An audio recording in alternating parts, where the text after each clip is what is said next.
The final stage is not an end, it is a shift. After structure has been imposed, after awareness has emerged, after knowledge has been taken, consequences experienced, systems collapsed and renewal begun. Something deeper begins to take place, not outside the system, within the individual. Transformation is not simply change. It is not adjustment, adaptation, or reaction. It is a reconfiguration of identity itself.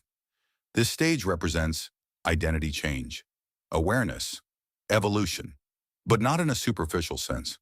Transformation is the moment where the individual no longer just participates in the system, observes it, or reacts to it, but recognizes it, sees it, understands its structure, its patterns, its cycles, and most importantly, recognizes their place within it. Up until this point, each stage of the cycle has acted upon the individual. Chaos formed the foundation. Order structured reality. Light revealed patterns. Knowledge disrupted innocence. Consequence introduced complexity.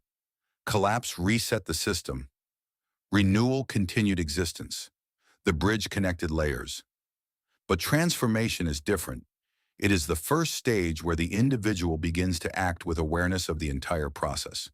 This is the shift, not from ignorance to knowledge that has already happened, but from knowledge to integration. Because knowledge alone does not transform. Understanding something does not automatically change who you are. Transformation occurs when understanding becomes embodied, when it moves from observation into identity. This is where the system becomes internal, no longer something external to navigate, but something reflected within thought, behavior, and perception. The individual begins to see patterns not just in myth or structure, but in themselves. Cycles of action and consequence, patterns of belief and perception, repetitions of growth, failure, and renewal. What was once seen as separate becomes interconnected. The external system and the internal experience begin to mirror each other. This is awareness at a different level. Not awareness of objects or events, but awareness of patterns, of structure, of recurrence. This is why transformation is often described symbolically as death and rebirth. Not physical death, but the dissolution of a previous identity.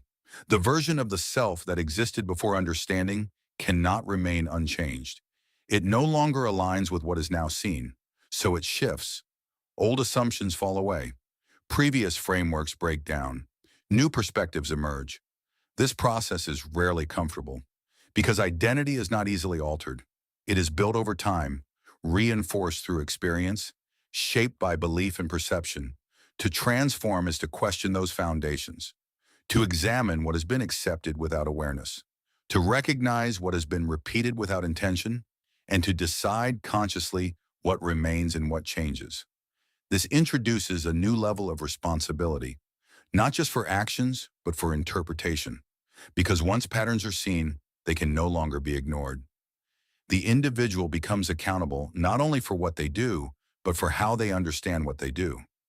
This is where evolution occurs, not as a biological process, but as a shift in consciousness. A movement from reacting to systems toward engaging with them deliberately.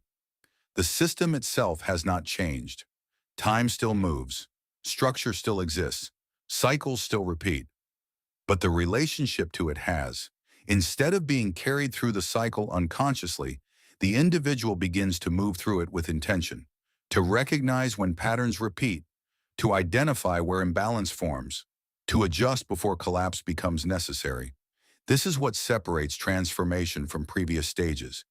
It introduces the possibility of awareness within the cycle, not escape from it, but navigation through it. This is often misunderstood. Transformation is not transcendence in the sense of leaving reality behind. It is not separation from structure, time, or consequence. It is deeper involvement, but with clarity. To be transformed is not to be outside the system. It is to be within it, fully aware of its nature.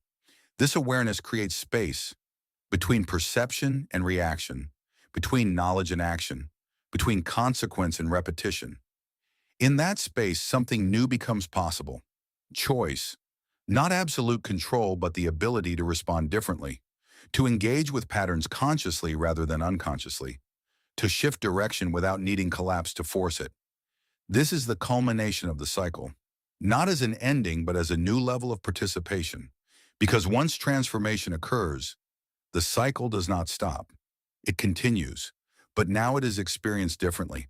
The same stages remain: chaos, order, awareness, knowledge, consequence, but they are no longer encountered blindly. They are recognized, understood, engaged with. And in that engagement, the system evolves, not in its structure, but in how it is lived. This is the true meaning of transformation.